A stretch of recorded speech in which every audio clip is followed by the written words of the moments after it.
Dans un monde où l'homme court après la gloire, les richesses et la reconnaissance, une question demeure. Est-ce que le péché fait réellement avancer, ou n'est-il qu'un piège qui nous précipite vers notre perte? Lorsque l'homme s'arrête un instant dans le tumulte de la vie, il entend, au fond de son âme, un appel. Celui qui ne vient ni du bruit du monde, ni des illusions de la gloire, mais du Créateur lui-même. Allah a révélé un secret éternel, une clé pour chaque cœur troublé. En vérité, c'est dans le rappel d'Allah que les cœurs trouvent la quiétude. Ar-Ra'd 28. Le Coran ne parle pas seulement aux oreilles, mais il pénètre les tréfonds de l'être. Chaque ayah est une lumière, chaque mot une médecine, chaque son une pluie qui apaise la sécheresse intérieure. Les hommes recherchent la tranquillité dans l'or, dans les titres, dans les conquêtes de ce bas monde, mais tout cela s'évanouit comme des mirages. La vraie sakina, la paix profonde, se dépose uniquement dans le cœur qui se souvient d'Allah. Le dhikr, ce simple mouvement de la langue accompagné d'une présence du cœur, est plus puissant que toutes les forteresses de la dunya. Car lorsque tu dis « Subhanallah », tu proclames la transcendance de celui qui t'a créé. Quand tu dis « Alhamdulillah », tu reconnais que tout bien que tu possèdes n'est qu'un don. Quand tu dis « Allahu Akbar », tu avoues que toute grandeur autre qu'Allah est illusion. Et dans ce rappel, le cœur cesse de courir derrière l'ombre, il s'ancre, il s'apaise. Les prophètes eux-mêmes ont trouvé force dans ce secret. Moïse alayhi salam, devant la mer et l'armée de Pharaon, ne s'est pas effondré. Il s'est tourné vers Allah. Le prophète, dans la grotte avec Abu Bakr, radiyallahu anhu, entouré par les ennemis, a dit « Ne t'afflige pas, Allah est avec nous ». Ce « avec nous » n'est pas une simple compagnie, c'est la tranquillité envoyée par Allah dans le cœur de ses serviteurs. Et toi, lorsque ton âme est oppressée par l'angoisse, que tes nuits sont lourdes, que ton cœur s'alourdit des fautes, quel remède choisis-tu? Le Coran t'appelle, souviens-toi d'Allah. Car la quiétude n'est pas ailleurs. Regarde en toi, pas dans ton miroir, mais dans la profondeur silencieuse de ton cœur.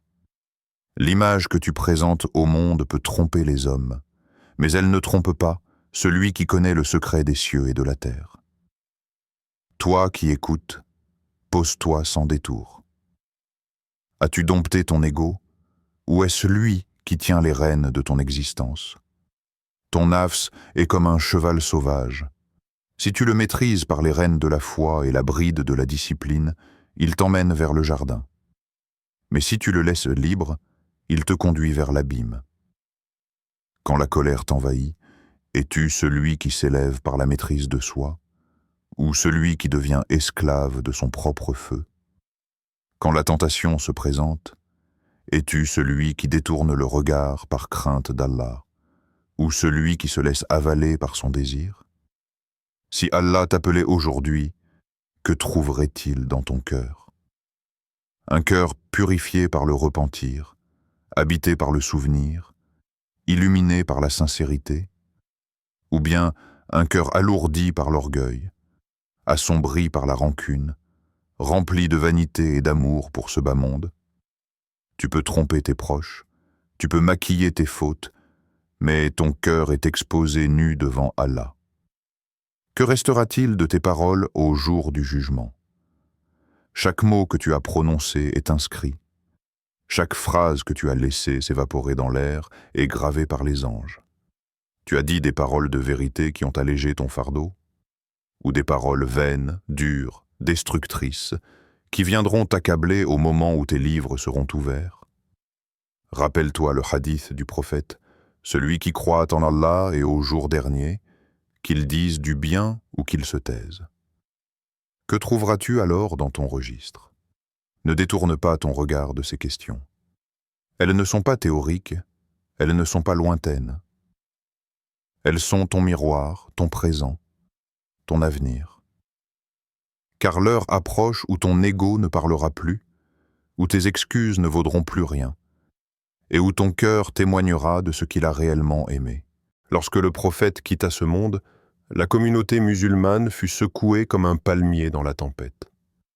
Beaucoup ne pouvaient pas croire à sa mort. Certains étaient nés et prêts à sombrer dans la confusion. Mais c'est Abu Bakr, radiyallahu anhu, l'homme à la foi inébranlable, qui se leva et dit « Celui qui adorait Mohammed, Mohammed est mort. Mais celui qui adorait Allah, Allah est vivant et ne meurt jamais. » En un instant, les cœurs furent ramenés à la vérité, à la clarté. Ce fut là la force de l'imam. Non pas d'écraser les âmes, mais de les ramener à Allah. Abu Bakr disait encore « Le plus faible parmi vous est fort à mes yeux tant que je lui rends justice, et le plus fort est faible à mes yeux tant que je lui prends ce qui ne lui revient pas. » Par ces mots, il enseigna que la vraie puissance n'est pas dans l'épée, ni dans les armées, mais dans l'équité, la justice et le poids qui équilibrent le monde. Umar ibn al-Khattab, radiyallahu anhu, lui, incarnait une autorité redoutée mais aimée. Les nuits, il marchait dans les ruelles de Médine, caché, pour s'assurer que personne ne dorme dans la faim ou dans l'injustice. On raconte qu'il porta lui-même un sac de farine sur son dos pour nourrir une femme et ses enfants. Et lorsque son compagnon voulut l'aider, il répondit « Veux-tu porter mon fardeau le jour du jugement ?» Voilà l'homme qui dirigeait un empire, mais qui tremblait pour un orphelin affamé. Uthman ibn Affan, radiyallahu anhu, quant à lui, connut l'épreuve de la richesse. Mais il fit de ses biens un escalier vers Allah. Lorsque la communauté avait soif, il acheta un puits de sa propre fortune pour le donner en waqf aux musulmans. Son cœur n'était pas attaché à l'or, mais à la récompense éternelle. Ali ibn Abi Talib, radiyallahu anhu, enfin, le lion de l'islam, montra que le courage n'est pas seulement sur le champ de bataille. Il enseigna que le savoir est plus tranchant que l'épée et que l'homme pieux est plus élevé que l'homme puissant. Ces paroles résonnent encore. La valeur de chaque homme est ce qu'il fait de bien. Leur héritage est clair. La force du croyant ne s'impose pas par la domination, mais par la justice, la piété et l'humilité devant Allah. Ô toi qui cours après les mirages de ce monde, as-tu déjà contemplé ton reflet dans l'eau agitée d'une rivière? Tu crois voir une image solide, mais elle s'évanouit dès que l'onde tremble. Ainsi est la dunya. Elle t'attire par ses reflets, mais quand tu tends la main pour la saisir, elle se brise entre tes doigts. Chaque pas que tu fais loin d'Allah est un pas dans le vide. Tu crois t'élever, mais tu descends. Tu crois gagner, mais tu perds. Le péché t'enveloppe comme une flamme séductrice. Il réchauffe au premier instant, il donne l'illusion de la force, mais il consume ton cœur comme le feu consume le bois sec. Et quand il ne reste que cendre, l'âme se retrouve nue, faible, dépendante de ce qui la détruit. Ne vois-tu pas que l'âme est semblable à un métal brut? Sans discipline, elle reste lourde et impure. Mais le feu de l'épreuve, le marteau de la patience, l'enclume du dikr forgeant ce métal jusqu'à ce qu'il devienne acier, solide et pur. Allah éprouve ses serviteurs non pour les briser, mais pour les façonner. Ô toi qui poursuis l'ombre du dunya, regarde les tombes silencieuses. Hier, ceux qui y reposent bâtissaient, achetaient, riaient, disputaient. Aujourd'hui, leur palais n'est plus qu'une poignée de terre, et leur héritage n'est que leurs actes. Qu'as-tu construit pour ta tombe? As-tu rempli ton cœur de lumière? Ou l'as-tu laissé vide comme un désert? Le prophète nous a dit que le fort est celui qui se maîtrise dans la colère. La vraie victoire est invisible aux yeux des hommes. Elle ne se célèbre pas avec des tambours, mais dans le secret de la nuit, lorsque tu te lèves pour prier, alors que le monde dort. Elle se grave dans ton cœur quand tu détournes ton regard d'un interdit pour plaire à Allah. Le péché te promet des ailes, mais il te brise au sol. La foi, elle, t'alourdit d'abord de discipline, mais ensuite elle te fait voler plus haut que les cimes. Sache-le. Chaque dhikr est un battement d'ailes vers le ciel. Chaque prière est une corde qui te hisse hors du vide. Et seul celui qui s'accroche à Allah connaît la vraie liberté. Le messager d'Allah a dit « Le fort n'est pas celui qui terrasse les gens, mais celui qui se maîtrise lorsqu'il est en colère. » Bukhari, Muslim. Ces mots tranchent l'illusion humaine, car nous vivons dans un monde où la force est mesurée par les muscles, par l'argent, par l'autorité. Mais le prophète nous révèle une vérité renversante. La vraie force est intérieure.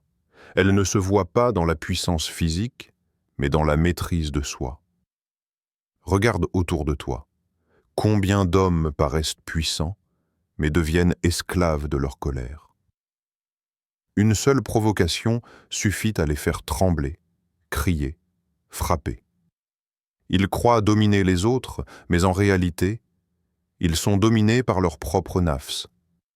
Leur ego les mène comme un maître mène un serviteur. Le prophète ne parle pas d'une simple émotion passagère. La colère est une flamme soufflée par Shaitan. Elle peut détruire une famille en un mot, briser une amitié en une seconde, enflammer une communauté entière par une étincelle. Celui qui cède à sa colère devient comme une maison sans toit, vulnérable à chaque pluie, à chaque vent. Mais celui qui se retient, celui qui respire et se tait, celui qui se souvient d'Allah au moment où son sang s'échauffe, celui-là est vraiment fort, car il a vaincu l'ennemi le plus redoutable, lui-même. Ali ibn Abi Talib radiyallahu anhu disait « La première chose que la colère détruit est la raison. Quand tu perds ta raison, que reste-t-il de toi? Ne laisse pas ton nafs te dérober ton honneur. » Le prophète a donné des conseils pratiques. Lorsqu'un homme se met en colère, qu'il dise « A'udhu billahi minash shaytanir rajim » S'il est debout, qu'il s'assoie. S'il est assis, qu'il se couche. Et qu'il fasse ses ablutions, car la colère est un feu que seule l'eau peut éteindre. Alors demande-toi, où est ta force? Est-ce que dans ton poing fermé ou dans ta langue retenue? Est-ce que dans le bruit de ta voix ou dans le silence que tu imposes à ton ego? La victoire sur ton frère est éphémère, mais la victoire sur ton nafs est éternelle. Ibn Qayyim rahimahullah disait « Le cœur ne trouve la vie qu'en se tournant vers Allah, et il meurt dès qu'il s'éloigne de lui. » Ces mots ne sont pas de simples métaphores. Le cœur, lorsqu'il se détourne d'Allah, n'est pas seulement malade, il est mort. Tu peux voir un homme marcher, parler, rire, faire des affaires, mais si son cœur est vide du rappel d'Allah, il erre comme une carcasse animée. La vraie vie n'est pas dans le sang qui coule dans les veines, mais dans la lumière de la foi qui circule dans l'âme. Et cette lumière ne s'obtient ni par les diplômes, ni par les possessions, mais par l'adoration et le dhikr. Al-Ghazali, rahimahullah, nous rappelle une vérité subtile. Le monde est comme une ombre. Si tu cours derrière, il s'échappe. Si tu tournes le dos et marches vers Allah, il te suivra. Combien d'hommes passent leur existence à courir derrière leur ombre? Richesse, gloire, influence. Mais plus ils s'élancent, plus l'ombre fuit. C'est la nature du dunya. Plus tu la poursuis, plus elle s'éloigne. Pourtant, celui qui se détourne et marche vers Allah voit le monde venir à lui comme une servante docile, car Allah a promis. Quiconque place sa confiance en Allah, il lui suffira. At-Talaq 3. L'honneur, la subsistance, la paix intérieure, toutes suivent celui qui fait d'Allah son but, non pas le monde. Ibn Taymiyyah, rahimahullah, disait avec une force qui défie les siècles, « Quiconque place son plaisir dans l'obéissance à Allah, son cœur ne connaîtra jamais l'emprisonnement. » Et il parlait par expérience. Lui qui fut jeté en prison pour sa foi répétait encore « Qu'est-ce que mes ennemis peuvent me faire?